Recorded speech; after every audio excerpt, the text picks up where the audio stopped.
Alors nous allons démontrer les valeurs exactes du cosinus et du sinus du réel π sur 4. Sur le cercle trigonométrique, on place le point B, image de π sur 4. Ça signifie que l'arc IB est égal à une longueur plutôt de π sur 4 et que l'angle IOB mesure π sur 4 radians, c'est-à-dire 45 degrés. Il apparaît ainsi, en appelant H le pied de la hauteur issue de B, que le triangle OHB est un triangle rectangle et isocèle. En effet, comme l'angle IOB mesure 45 degrés, eh bien, il en résulte, par complémentarité des angles, que l'angle HBO a la même mesure de 45 degrés. 45 plus 45 plus 90, ça fait bien les 180 degrés.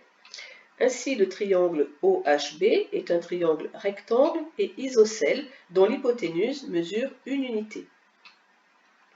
On sait que dans un tel triangle, les deux côtés de l'angle droit ont la même longueur, qui est la longueur de l'hypoténuse multipliée par racine de 2 sur 2. Autrement dit, le segment OH a la même longueur que le segment HB et les deux ont une longueur égale à racine de 2 sur 2. Il en résulte que l'abscisse du point B sera égale à racine de 2 sur 2 et l'ordonnée du point B sera également égale à racine de 2 sur 2. Voilà, on peut le montrer par des petites projections.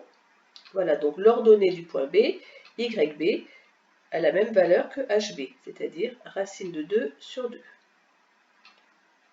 Ainsi, le point B a pour coordonnée en abscisse racine de 2 sur 2, en ordonnée racine de 2 sur 2. Ce sont les valeurs respectives du cosinus et du sinus de π sur 4.